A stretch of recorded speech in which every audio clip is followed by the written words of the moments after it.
Biden denounced for bypassing Congress over Yemen strike. Let's talk about today's news in migration world. To get all updates, make sure you subscribe and hit the notification bell. A bipartisan chorus of lawmakers assailed Joe Biden for failing to seek congressional approval before authorizing military strikes against targets in Yemen controlled by Iranian-backed Houthi militants, reigniting a long-simmering debate over who has the power to declare war in America.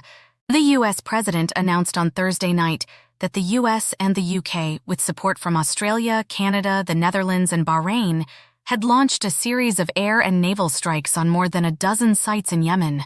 The retaliatory action was in response to relentless Houthi attacks against commercial shipping in the Red Sea since the start of Israel's war in Gaza.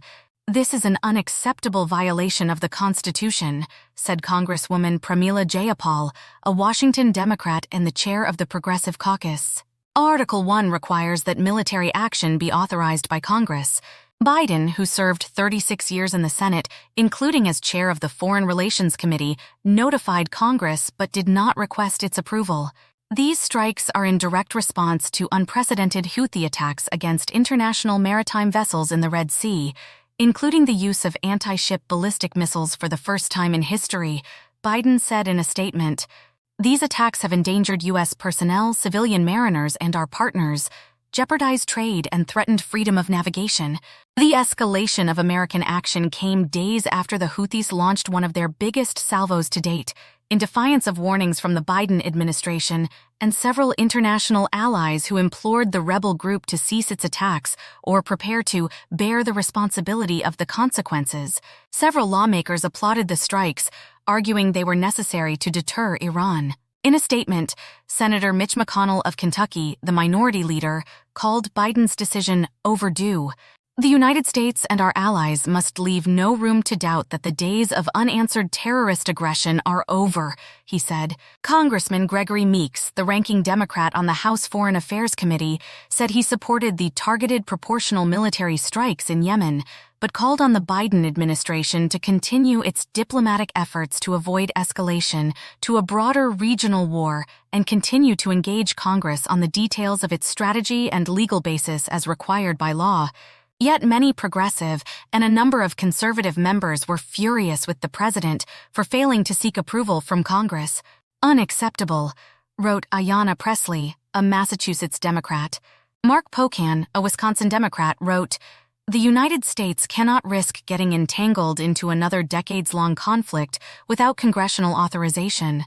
He called on Biden to engage with Congress before continuing these airstrikes in Yemen. Ro Khanna, a California progressive who has led bipartisan efforts to reassert congressional authority over America's foreign wars, said on X, "The president needs to come to Congress before launching a strike against the Houthis in Yemen and involving us in another Middle East conflict." He pointed to Article 1 of the Constitution and vowed to stand up for that regardless of whether a Democrat or Republican is in the White House. Khanna has also led a years-long pressure campaign to stop American support for Saudi Arabia's devastating military offensive in Yemen. Biden announced the U.S. would end its support in 2021.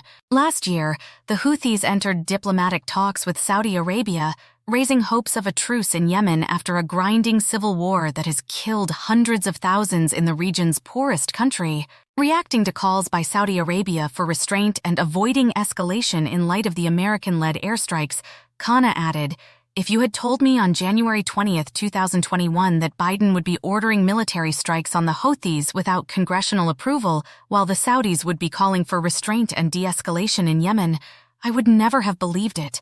Khanna's dismay was shared by a number of House Republicans, including the far-right Congressman Matt Gaetz of Florida and the arch-conservative Senator Mike Lee of Utah. At the heart of Khanna's criticism is a decades-long debate between the legislative and executive branches over Congress's constitutional authority to declare war and the president's constitutional role as commander-in-chief.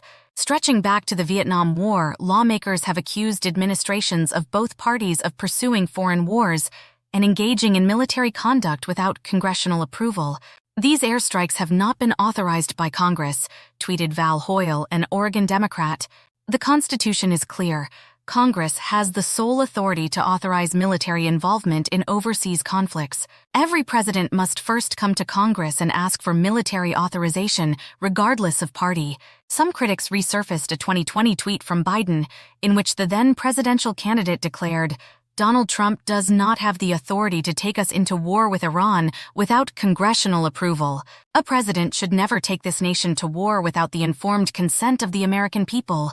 The political fallout from the strikes in Yemen comes nearly a month after several Democrats were sharply critical of the administration's decision to bypass Congress and approve the sale of tank shells to Israel amid a fraught debate within the party over Biden's support for the war in Gaza.